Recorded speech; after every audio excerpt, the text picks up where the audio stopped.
Okay, free will. I say that most determinists believe that we're actually controlled by our actions. Cause and effect. Something that happened in the past influences the future, and so on. I might not have explained that one clearly enough, because when I said we're influenced by our decisions, that was just really phrasing. It's the way they phrase it that I don't like. Like, we're saying we're controlled by our actions. Like, we have no other choice. No, I mean, that I don't like the way they say that. It's just sounds like we're imprisoned or something. But it's just personal taste when it comes to that. But what I like to say is, when you say you disagree that you're influenced by society, well, what I'm saying is, like, say from an early age, when you get learned more, let's say your parents teach you morals and manners and all that stuff, it's society that has decided these things in the first place, that they're morally decent things to do. This is a relativist standpoint. You might not agree with it, and that's fine. I'm gonna explain what I'm talking about. Let's say when it comes to manners, you can't eat with your elbows on the table because it's not good manners. Well, I've been trying to think of a reason why that might be, and I just can't think of one. So it's all these things that you get taught that are good or bad. That you get taught that they are good or bad. That that they're not open to debate. That they are objectively good or bad, and it's got nothing to do with opinion. And that's a problem in today's society, as I see it. This teaching that these morals are objective. So just to paraphrase it, it's the society around you deciding what's good and bad, and then you learning from it. That's what I meant by influenced by society. Okay, religion being used to influence certain decisions. This is one of my pet peeves. It has to be said. I should probably explain myself. This whole idea. I mean, obviously not every decision. I'm just talking about the major ones that I mentioned. Like, GM. I didn't mean gay marriage. I meant genetic modification. But gay marriage is also something that gets affected by this. So well done for mentioning it, because again, that's very important. What I'm basically saying is that if people believe that there's this all-powerful God that created everything, I have no problem with that. That's fine. Believe that if you like. That's the beauty of our position. We respect all other religions. The problem we have is when people assert the fact that, well, they'll assert the fact that it's true anyway, but it's when it's related to decisions like this, when they say God would not want someone to do euthanasia or abortion.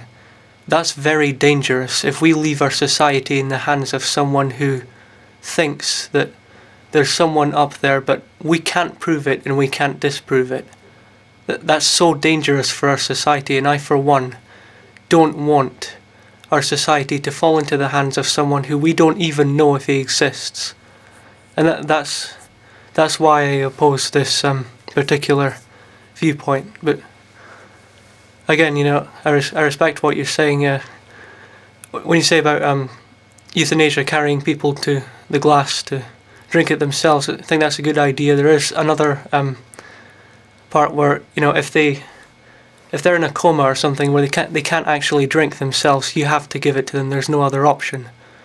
But to just take away all this confusion, what I think people need to do is say in their will whether or not they want euthanasia. That way, there's no confusion. People can just do it, and there's no problems. Yes, people might object to it, but in the end, it's what the person wants. So the best course of action would be to just agree with them and do it. But yeah, there's other things. Genetic modification, the altering of oneself so that you could gain the ability to fly or live longer or something. That might actually be necessary because of the whole global warming, where whole Earth's going to get flooded, it's going to heat up, all of this stuff, we're not going to be able to live. But if we change our genes so that we can survive in more harsh conditions, then we might just survive this global warming thing. That's why I suggest GM. And gay marriage, yeah, we shouldn't take away people's rights just because of some, again, person in the sky or whatever. But yeah, it's stuff like that. And then you say like AI, going on to, like you say, artificial intelligence. Yes, I think we need this stuff because, well, the problem with capitalism is that we have to work in order to live.